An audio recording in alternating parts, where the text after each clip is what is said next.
guys, welcome back to TUFF-ROK TV and a happy new year, as this is the first video we're actually filming in 2020. Even though we've uploaded a couple already this year, they were filmed at the back end of last year, and there may be one or two to come still from last year if I don't get them uploaded before this video goes out.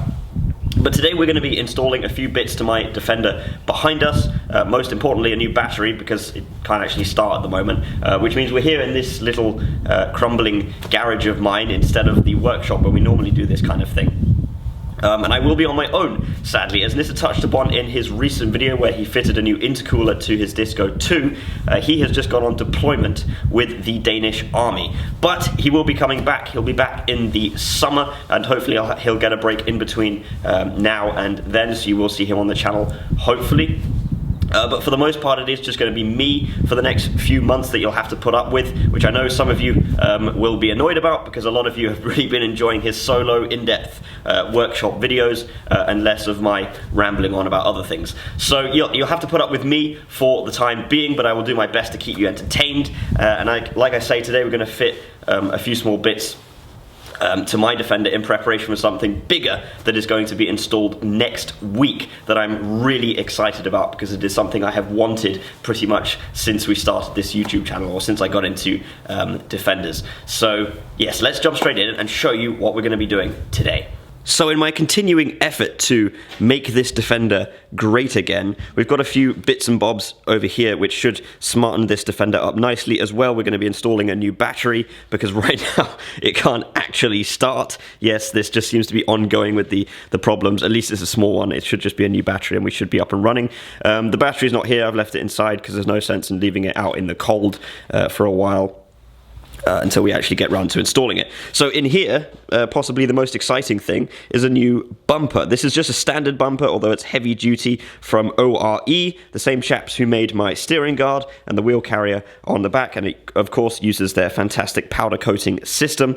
So we'll be replacing this old manky bumper with a nice shiny new one.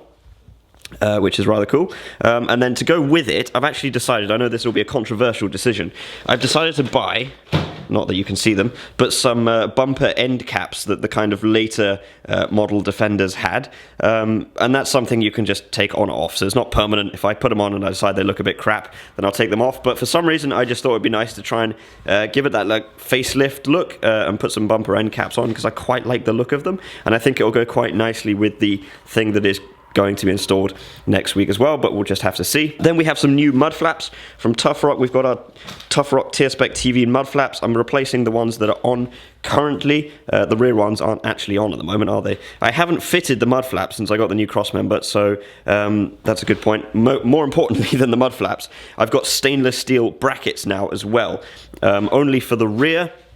As the front, we've already got the Gwyn Lewis galvanized brackets that came with the Mud Shield kit, so I don't need anything for the front, but stainless steel brackets for the rear and new flaps, because the old ones, the decals are starting to peel a bit after everything I've put them through. So shiny new mud flaps. There's the old ones over there actually. And then we've got a few other bits and bobs here which we'll get onto later if we have time. That's just small things, like that's a windscreen wiper arm, and then a couple other bits which I'll go into more depth in later because they might need a bit more explaining. But I think let's jump straight in first with the biggest and most fun item, which is the new ORE bumper. So what we need to do is take the the grill off so we can get better access to these bolts in here. It's just 4, which hopefully should be simple, but they can be a bit fiddly with the way they're attached. Get those off and get this one on. So underneath all of this bubble wrap, we've got the patented ORE sacks of bolts. We've also got the little clips that you need to mount the bumper, and some nice little plastic caps for the bolts themselves as well. So we've got everything we need in here. Now it's just a matter of getting the old one off.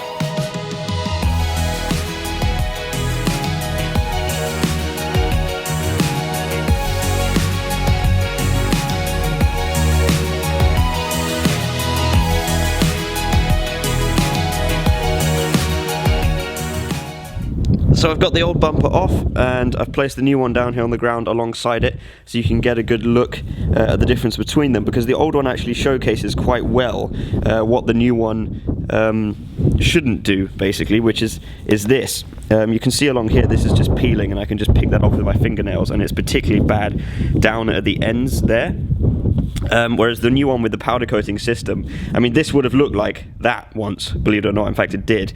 And this should stay looking this good forever. This is actually not the original bumper. I put this on 2 or 3 years ago now, I think.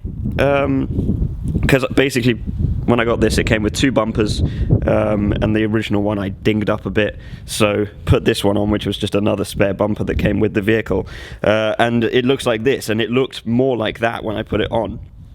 And you can see how it's deteriorated in just a couple of years, whereas this should stay looking that way. We've also got the clips on here, which we're going to use to mount it, new ones we have with the new bumper. This one is just kind of stuck on. That one you can see I've just pried off, so you can take a look at it, but you can tell it's not in the greatest of conditions. So I'm going to stick this on with the ORE powder coating system, heavy duty bumper, so it's a little bit thicker, I think, than this one. Something to keep in mind when you're loosening the bolts for the bumper, just to keep your hand in between the bodywork and your tool, or something soft, a cloth, whatever.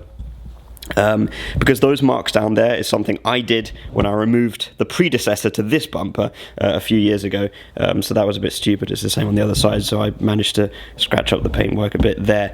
So yeah, just make sure you have something in between the tool and the vehicle, so you don't ding it up like this if you care about your paintwork. So what we're going to do next is fit the clip onto the bracket of the bumper here, because that's where the thread for the bolts actually sits. So I'm just going to pry this up.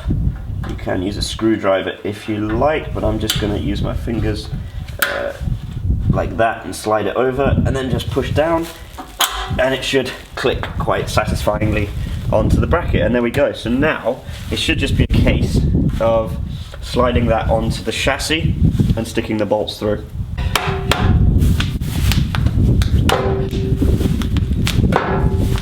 So jumping ahead a little bit, the bumper is now fixed on, and I've also put one of the bumper caps on as well on that side. Haven't done the other side, but that quite simply just slides on, and then there's these plastic sort of screws that you just press in. That's simple as that. I didn't film the process of putting these bolts in because it was a little bit fiddly, but basically you need to align the spring clip that I showed you earlier. You need to line that up so the hole from the top and all the way down to the spring clip is all lined up, so you can get the bolt through. And the way I did that is just using a screwdriver. You just need to jiggle it about. That one was just perfect. It just went in straight away. This one I spent about 10-15 minutes just moving it around with a screwdriver until it was lined up. And then we have these little plastic caps here, which you can put on. I'll do that with when I have both hands free, but you can just pop those on top. I've already done this side. Just keeps them protected and looks a little bit smarter. So yeah, that's the bumper. It looks really, really cool. I'll just put the other end cap on. Don't know if I'm going to keep those, but we'll see. I'll put the other one on, see how it looks.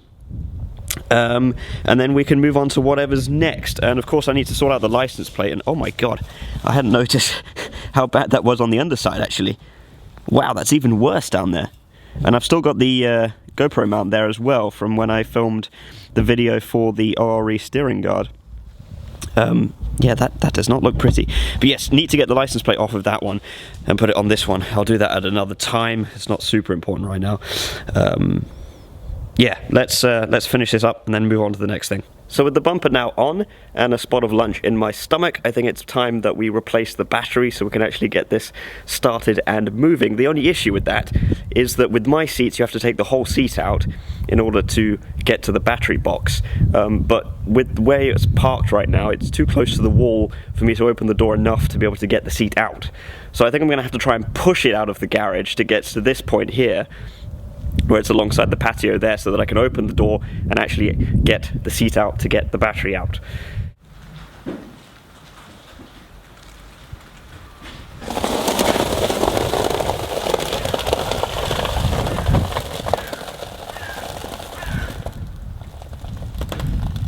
I could really do with it being a little bit further forward because there's still quite a narrow gap to get the seat through, but I think it should be just about enough. But let's just turn the key to see what happens, but pretty sure this is going to be dead.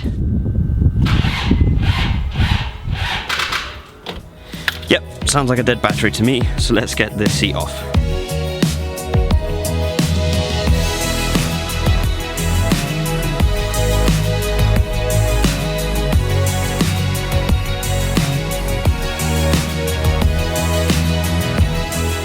There we go, seat is out and we've got access to the battery, so we need to get that monster out now, which is always fun in the Defender because there's very little room around it and these things weigh a lot. And also one of the handles is broken off, so that's going to make my life all that much easier. And I realise, yeah, having seats that come out like that in the Defender is not very practical. It's the one thing that I hate about these seats. They're really comfortable there and they have the heated seat function, but they are a pain to get out in comparison to the standard seats, which you can just pop off. But if you have the right tool, like I do here, you need a good set of Allen keys with these kind of rounded ends. I don't know what the technical name for that is, but if you have that, it's fairly easy. It just takes a few minutes. There's 4 screws, one on each corner, and it's actually these two that are the awkward ones because of the way the side bolsters of the seats sit. But once you take the middle seat out, it's easy to get out that side. It's just these two here can be a little bit awkward, but if you have a tool like this, it's not that much of a problem. It just takes a few minutes compared to standard seats, so not too much of an issue. Now this, on the other hand, let's see if we can get it out. So another update for you, the old battery is out and it is not looking very pretty in there, but I just took this window scraper and scraped a load of crap off the bottom and then hoovered it up, but we'll have to put up with this for now and stick the new battery in and maybe do something about this in the future.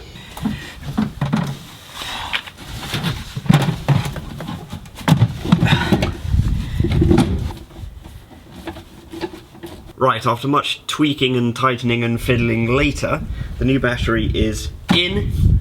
Now, for the moment of truth, if it will actually start.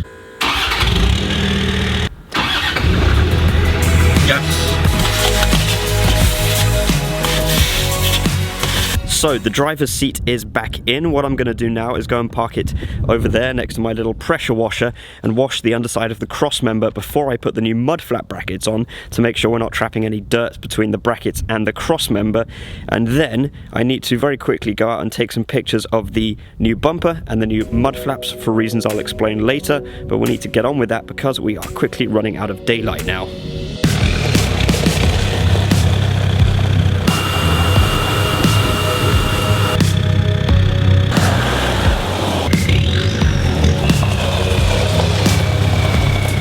Firstly, I need to take out these bolts that are in here, which I've just put in as placeholders because Nissa put these riv nut threads in for me a few weeks ago, because otherwise there's no thread in the cross member to actually put them in. So I just put these standard bolts in as placeholders to stop any spray getting in here, because I knew it'd be a couple of weeks before I put the new mud flaps on.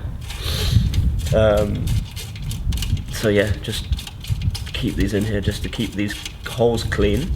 And then I have a bag with some new stainless steel bolts in. There we go, TUFF-ROK stainless steel mud flap brackets, which match perfectly with the cross member. Awesome.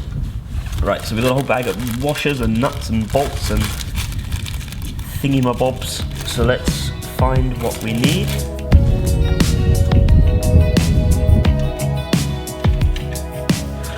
That is a relief. We got out before the sun went down to take some pictures of the bumper and the mud flaps. And the reason for my urgency with that, well, the mud flaps, I need a picture because we are now brand ambassadors for TUFF-ROK. We've probably already announced that on social media at this point, but I needed to get that picture in order to post it on social media and make the announcement.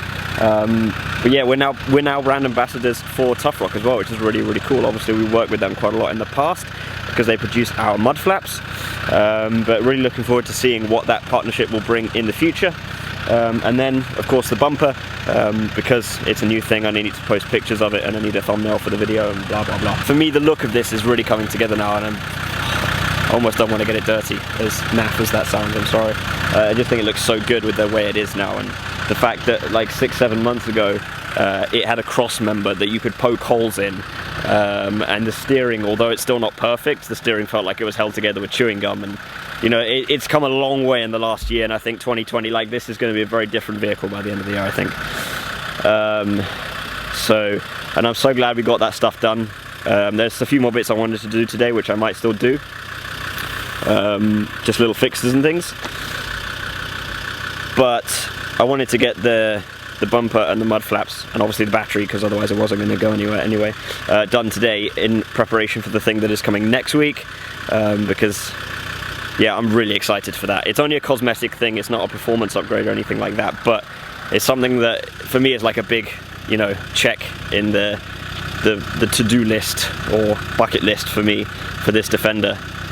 So I'm so looking forward. I'm just like staring at it now. It's like I'm in love or something. Well, I am in love. Can't keep my eyes off it. It's just so happy with the way it's come together. My vision is it was all coming together. Anyway, I think we've got what we need. So let's head home again and perhaps finish up everything and finish up the video. So I'm pretty happy with what we got done today, and I think I will be keeping these bumper end caps on. I quite like the way it looks, to be honest. I don't know if it's just because it makes it look more aggressive or the stance or what, but I don't know, I quite like them. So I'm going to be leaving them there. The new bumper looks absolutely awesome as always. Great work from the guys at ORE. And then we have the new mud flaps as well. It's getting very dark, but I think you can just about see them. Or at least you can see the text, that's for sure. The brackets and the mud flaps all looking brilliant with the new, combined with the new cross member. And I do actually have front mud flaps as well. Those are the old ones still. I just didn't bother to fit them today because I was in a bit of a rush, of course. So I'll do that another time. Anyways, it is time for me to end the video. The Defender is all ready for the next big thing that is coming next week, so let me know your guesses down in the comments below as to what you think that might be. Otherwise, thank you very much for watching, and I'll see you in the next video.